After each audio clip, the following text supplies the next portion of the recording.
At a very young age, we're taught in the traditional setting around 3:30 to 4 o'clock in the morning. Our gods rise from the east, and the day goes, they travel to the west. So we're told to say our prayers to the east and run to the east to meet them with open arms. I'm glad that Craig is still practicing that. It identifies him of being a Navajo warrior.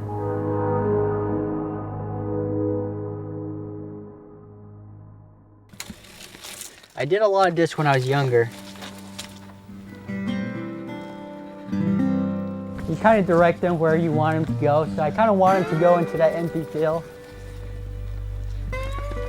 So these are Chiro sheep, and they go on the field and they can just graze.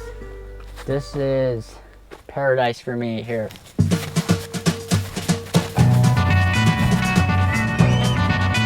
My childhood was awesome in the sense that it was an adventure, man. I think about all the things I did as like dangerous stuff, like driving a tractor at 10 years old. This environment that I come from is very harsh. People live harsh lives. They're fighting for every little bit for their family. We grew up without electricity, without running water. The only heat we had was wood and coal. It was one of those things that made me stronger by being in this environment.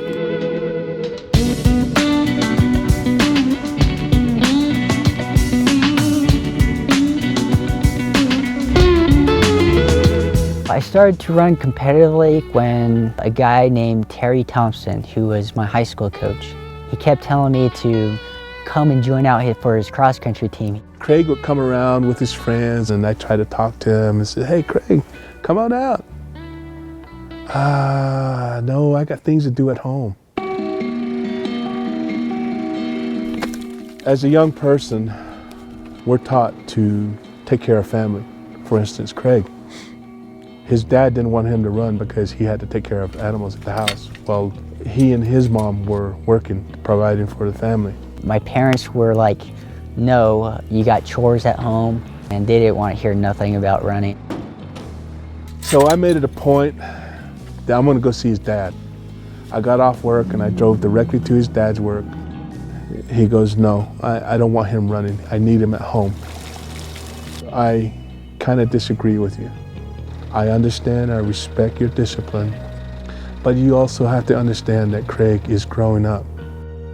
One of the things that stuck with me, and I wish every parent would demand of their coaches, I want my son to be a state champion.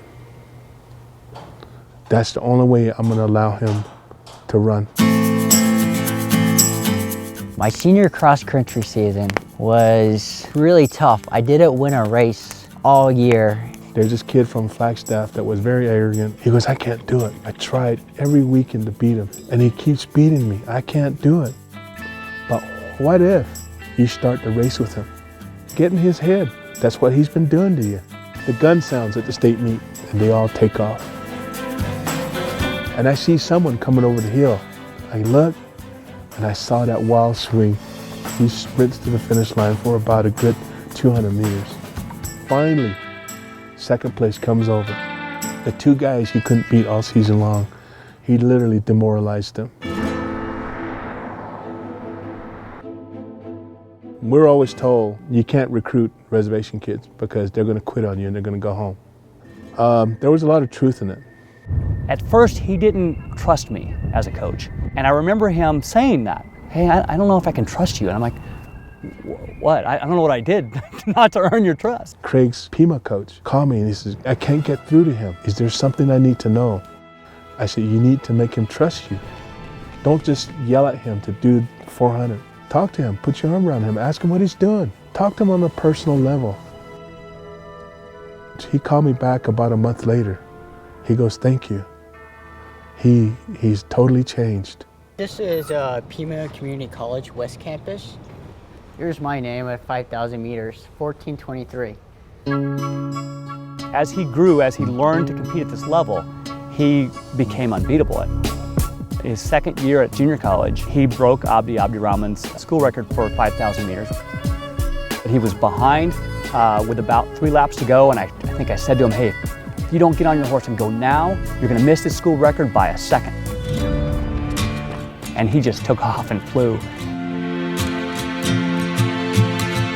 The 5,000 was my baby. It was something I really wanted so bad. I think it helped him to understand, I can be an elite athlete, I can compete at the next level. From then on, you know, we're like, all right, we have an intent to run really fast now. It's very rare to get Indian kids to be elite athletes. Some of them almost touch it, some of it don't. If you guys went to his house, that's what he grew up in. That's probably what his driving force is to prove to himself that he can be someone.